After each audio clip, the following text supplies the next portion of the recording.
Wherever there are shadows, there are people ready to kick at the darkness until it bleeds daylight. This is Bleeding Daylight with your host, Rodney Olson. Welcome. Thanks for listening. Keep the conversation going by connecting with Bleeding Daylight on Facebook, Instagram, TikTok, or other social media platforms. You'll find all the links at bleedingdaylight.net, as well as dozens of other episodes of Bleeding Daylight. Is it possible to change the way we think? Are we able to disrupt negative thought patterns to find healing and freedom? Today's guest not only believes it's possible, she helps others discover how they can change their thinking.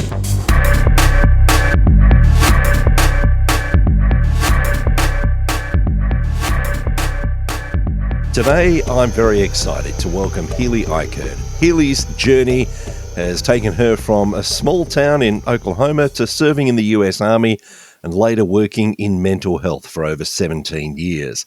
As the manager of her private counselling practice, Hope Life Counselling, Healey brings a wealth of experience and compassion to her clients.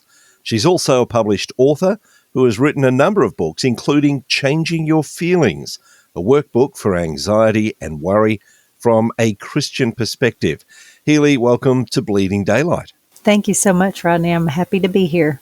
You do spend a lot of time helping people work through and find release from issues such as anxiety, fear, worry, and anger. Were there times in your life where those things marked your own life?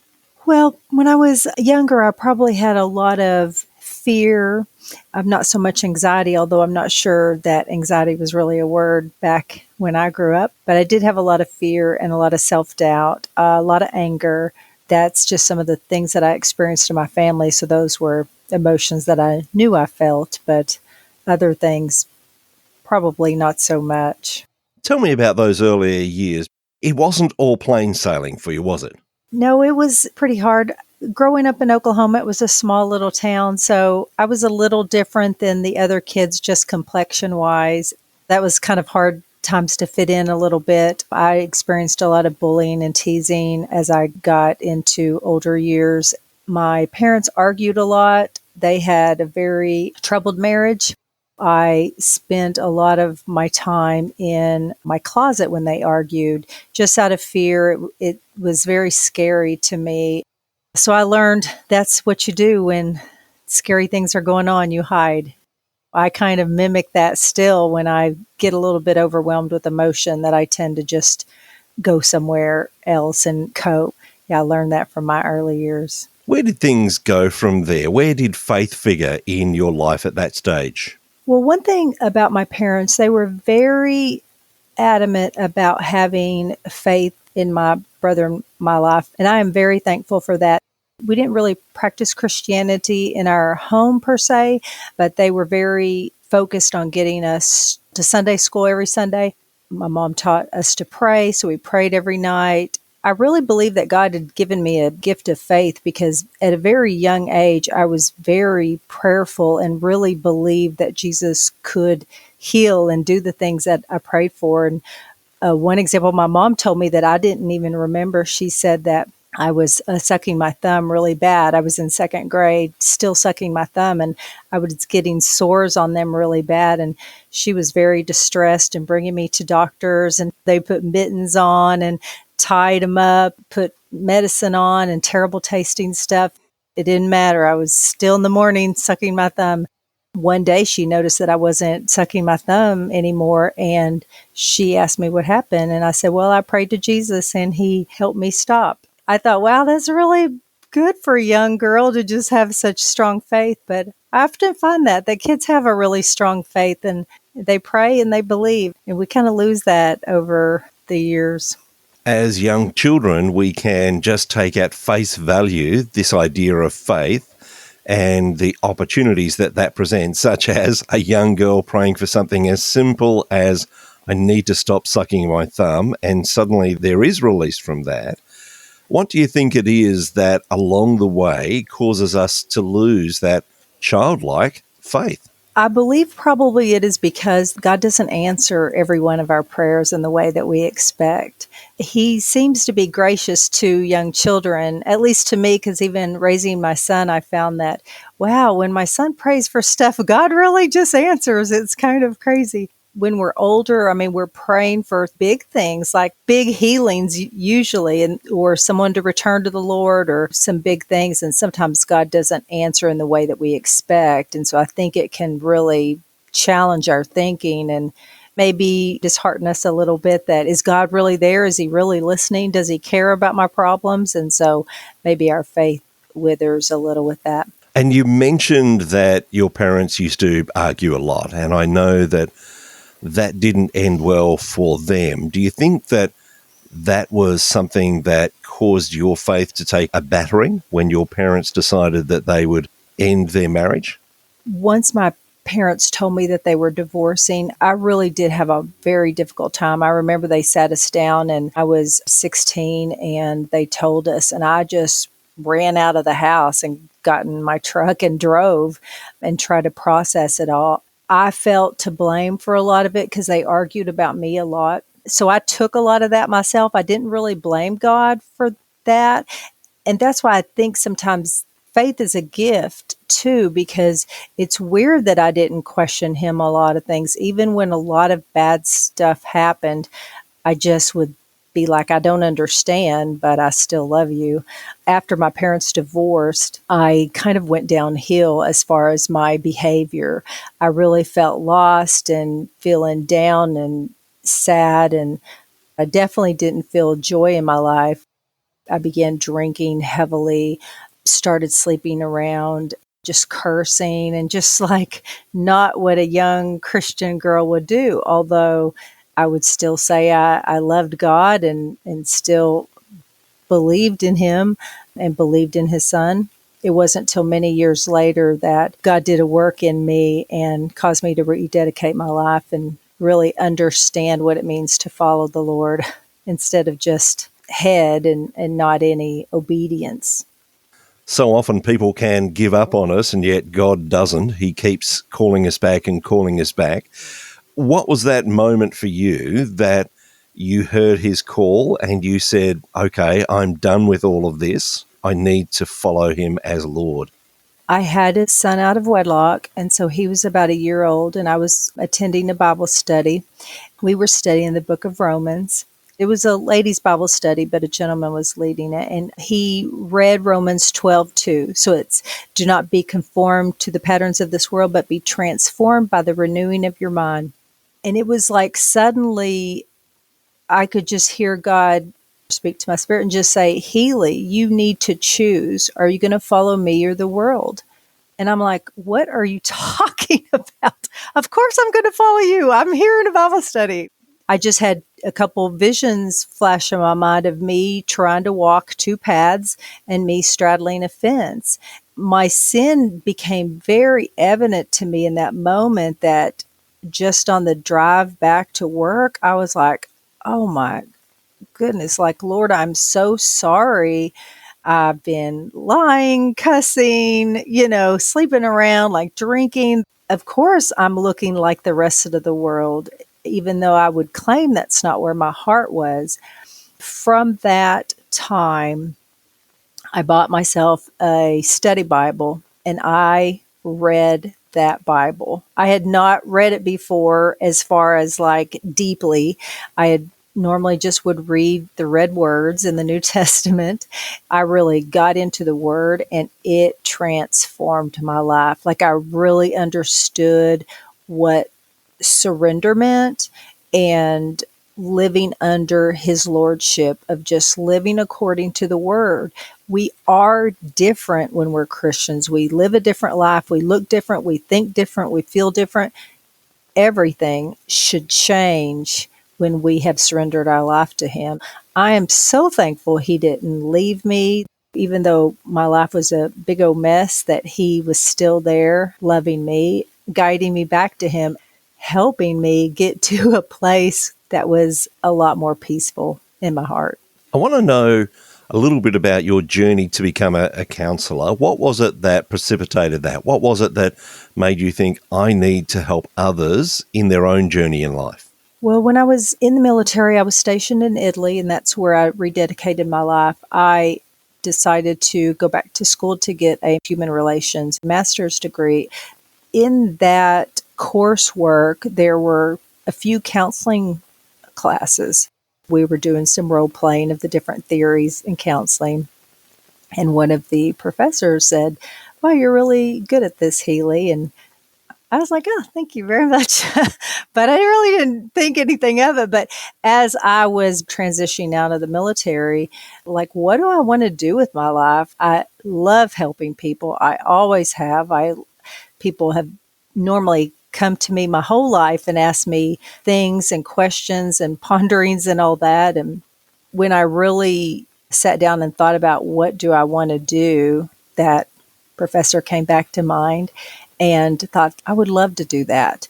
And so I looked up the qualifications and I had to go back to school and get a whole nother master's degree. It took me forever because I was a single parent at the time. I was working full time. So it was a really hard process, but I finally got through. And now it's hard to think that that was that long ago. There's obviously a difference between the sorts of help that we can offer people, understanding how the mind works, understanding how people operate, and being able to give them some of the tools to go forward in life in a better way, to counteract those sorts of things like worry and anxiety. But then there's a difference between that and the deep healing that only comes through Christ. So as a counsellor, how do you balance those things? How do you bring that talk of faith into the practice so that you're not doing something that the client isn't asking for, but at the same time, you know that this is what will bring the healing? There are a lot of guidelines around being a counselor. I do advertise myself as a Christian counselor, so I do get a lot of Christians that come in and they give permission for that through my intake form. Then I feel pretty open that I can talk and share. If they're not, it is a bigger challenge for me because, when you are grounded in Christ, that's a firm foundation. It's hard to just help people when there's not necessarily a foundation, like they're their own foundation. And we know in our experiences, that's pretty wobbly. The great thing about the Bible is that there is a lot of truth there, and you can share that with people without the Christianese part of that. You can just share the truth of that. And one of those things is learning how to change your thoughts and how you think about yourself and how you think about other people, the concepts of forgiveness. That's universal with everybody. For example, forgiveness is one of those things that will reduce anger, reduce stress, increase peace. Like that's for everybody. That's not just Christians. When we work to think better about ourselves, it doesn't matter. That's just the truth that's going to come through for people, that when you start thinking truthful thoughts, that's going to help the way that you feel. That is going to decrease stress and depression, and it's going to decrease anxiety and worry. That's one thing I love about the Bible, that you could just share truth. You don't have to say, that's in John 14, whatever. Like you can just share the truth that the Bible has, and transforms people. You mentioned the amazing power that is held in forgiveness, but I suppose forgiveness is one of those topics that can be misunderstood, that there are people who think, oh, forgiveness, that means I have to just pretend like something didn't happen and move on and just try and go back to what was normal before. What are some of the misconceptions around forgiveness that you have to work through with some of the people that you're talking to? That is one of the myths, that is just, you just sweep it under the rug and act like it doesn't happen. And that is not true. Acting like it didn't hurt you is not true. Some of the first steps of forgiveness is first acknowledging that it did hurt you, that it was painful, that someone did something, and that you're allowed to feel and express those emotions. I remember I helped one lady work through the forgiveness of her abuser, which you would think that's like a hard one. I've heard so many forgiveness stories in my life. It is amazing. I think those are very hard for people to go. It seems like I'm giving them a pass. But when you really work through the pain and what it has caused you, and then when you can bring faith into it, that helps us. We forgive because we are forgiven. We forgive because God's asked us to do that. It doesn't mean it's going to be easy. It doesn't mean it's not going to be painful. It doesn't mean that you're not going to have to do it over and over again, even for the same offense. But it is very, of course, helpful, but definitely hard to process. Have there been people you've been working with who have initially been resistant to that idea of offering forgiveness and yet have then gone through the steps and experienced the release that it brings? I would say most people are resistant to it anytime I bring it up. But as we talk about what it is and what it's not, and how you can still create boundaries afterwards, it doesn't mean that you have to be friends with them or anything like that, that they can do that. So, yes. But I would say the lady that I worked with on forgiving her abuser, she was resistant, but she felt such freedom that didn't have power over her anymore. And it healed her in and out of that whole experience. There's something powerful in forgiveness that's unlike anything that we can explain. Forgiveness doesn't mean that we must put ourselves back in the place of danger with a person who is not safe to be around, does it? That is correct. And that's one of the parts of the process that we talk about what that looks like. Does it mean reconciliation, or does it mean, for example, an abuser? That would not be a situation you'd put yourself in. So we talk and work through how to set up boundaries. If it's someone that's manipulating, how to identify that and not let that happen, especially when it's somebody that's not safe. People really do have to work through that part of learning how to have those boundaries, what that actually looks like, and then be able to follow through on that. A lot of people do believe that once I forgive them, then we're all good and back in the relationship. And we have to evaluate to see, is that relationship a good one to be in? Because sometimes they're not. Now, sometimes you do need to reconcile and make things right as far as you can on your side. I want to talk about your book, Changing Your Feelings, a workbook for anxiety and worry from a Christian perspective. It's interesting as a title, Changing Your Feelings, because so often people will think, well, I can't change the way I feel. I can change my response to it, but can I really change the way I feel? So tell me about that book. Tell me what made you decide this is the book I need to write. When you're a counselor, or probably in whatever profession, when you have a certain profession, people just naturally come up and ask you questions or talk to you about things. And as you can imagine, as a counselor, like, people do ask a lot of questions and tell you a lot of things.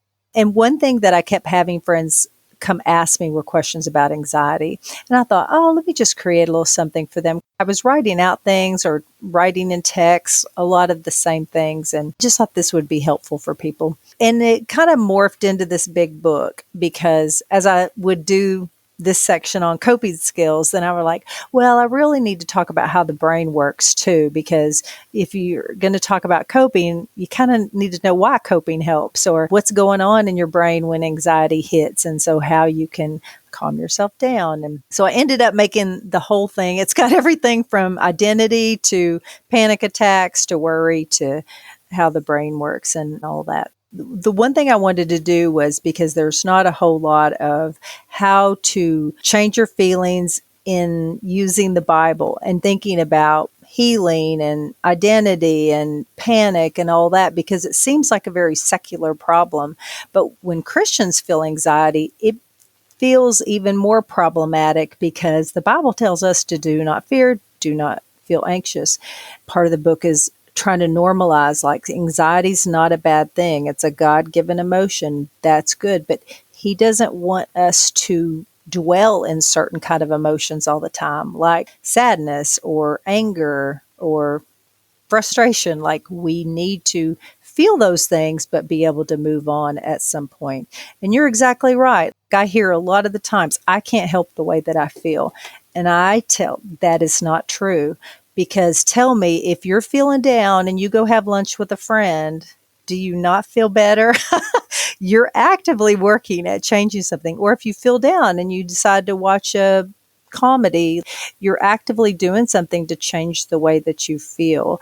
And so it doesn't mean we deny our feelings, but just recognizing we can change the way that we feel. And it is a good thing, because our emotions shouldn't control us. We control them.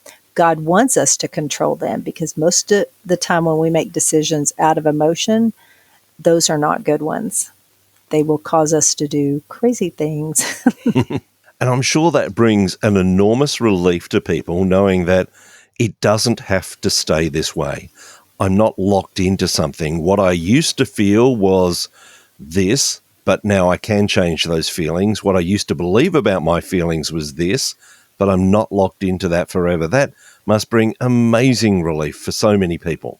I have found that to be so true, that people are very relieved to hear you do not have to act out of your feelings. You have control over them. Once I can actually get them to believe that, the rest is a lot easier, and that they remind themselves whenever they want to act out of emotion or do something that's very emotion based, that they can take a moment to think about that. And sometimes we have to calm ourselves down, take a few deep breaths, and think through, do I really need to say this right now? Like, is that going to be helpful? Or think of the times that you've had a lot of anger.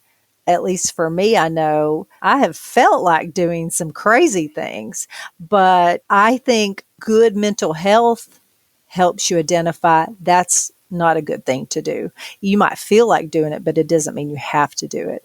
And I think that's one of the big issues in our society nowadays. We follow our emotions way too much. And that is the cause of a lot of poor decision making, instead of using our God-given wisdom on how to handle situations. Being healthy is hard, so it's not an easy thing to do, but it's definitely possible. So often we hear from people saying that this is what I feel, this is what I'm experiencing, therefore I must go with this. And yet the scripture will tell us something different. It will say, actually, there can be control. You can change, that a person can become a new creation in Christ. How difficult is that to communicate to some people who have swallowed the story that the world gives, that no, you must follow your feelings, that if you're feeling a certain way, that's what you must act on? Yeah, I think to help them just see decisions that they've made in those emotions, and to see and to evaluate, because when you're feeling like a normal range of feelings, you can kind of assess those times better. Like when somebody did this and I cursed them out, or I flipped a table or whatever, was that really a good decision? Is that who you are? The heart's deceitful above all else, the Bible tells us. So, like, it's not really biblical at all to follow our feelings or our heart, because that's not true. Sometimes we feel unloved, but does that mean we are not loved? Honestly, most of the time, that's not true. We can feel like nobody loves us, but that's not even true. Or we can feel rejected, but nobody's actually rejected us. Or we can feel like we're all alone, or that nobody cares, but in fact, many people care. That's why we can't listen to those things, because typically they're not ever truthful. They're not ever truthful thoughts that we're having. Depression will normally tell us to, hey, stay in bed. You don't feel like doing anything. You don't feel like you don't want to go hang out. You don't want to do all these things.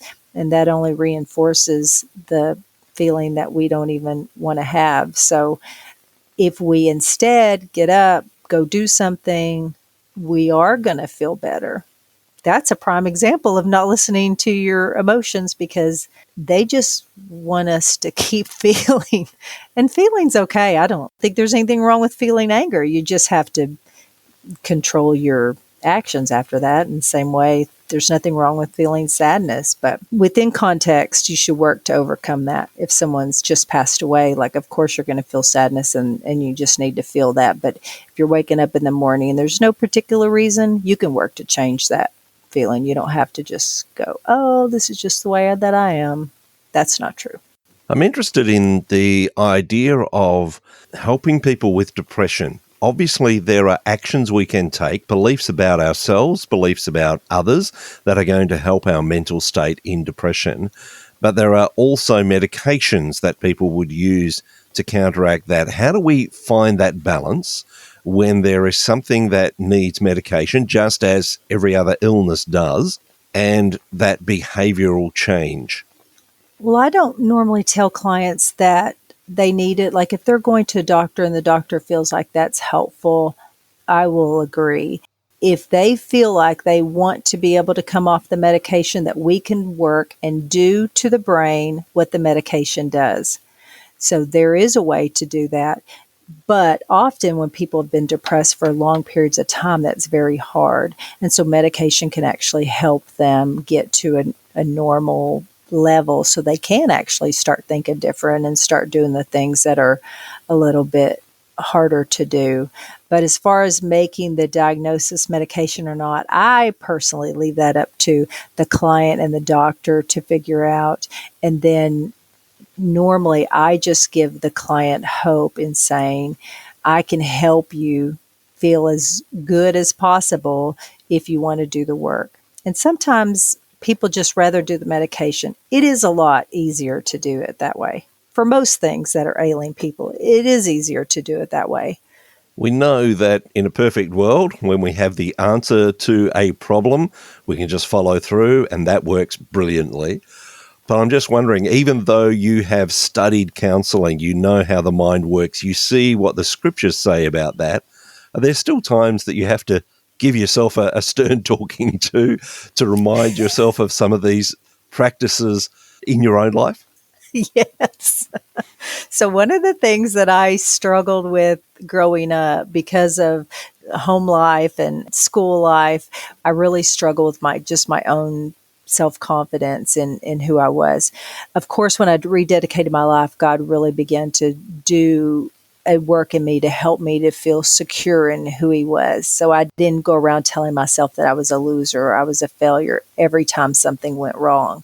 I know better than that. However, this is true for most people, I think, but it is true for me. I still have negative thoughts that pop into my mind easily. And I don't think there's anything wrong with that. It depends on how long I ruminate on it. I do need to say, Healey, you need to get up and go do what you know is true. When it really came up a lot was I just recently released a children's book on forgiveness. That has created so much self-doubt. I was really surprised that so much came up for me. So it's like, oh, if you don't sell a book, like, oh, it's a terrible book, like nobody cares, da-da-da-da-da. And I did have to have a stern talking to myself and a lot of prayer of like, God, thanks for reminding me I'm not here for anybody else. I'm here for you. So I don't care. I can't let that sink in. I just have to, it's okay. What's my purpose? What am I doing here? I'm here to please the Lord, and that is it. I can write 20 books, and if none of them sell, if I was obedient to the Lord, then that is good. So, yes, Rodney, I have a stern talking to myself a lot. Now, you have written a number of books. You also write a blog. If people are wanting to get in touch with you or to read some more of your works, where's the easiest place for people to find you? Facebook, I'm there a lot. That's an easy place to find me. But through my website, you can email me or see things that I have available, free resources and writing and all sorts of thoughts. So if you really want to know me, you can go there. It's writtenbyhealey.com. I will make sure that there are links in the show notes at bleedingdaylight.net so that people can find you easily, because I'm sure that some of the things you've raised are things that people will want to know a whole lot more about and they'll want to connect. But Healey, thank you so much for telling me part of your story and for your time on Bleeding Daylight today. I've really enjoyed it. Thank you. Me too. Thank you for listening to Bleeding Daylight. Please help us to shine more light into the darkness by sharing this episode with others. For further details and more episodes, please visit bleedingdaylight.net.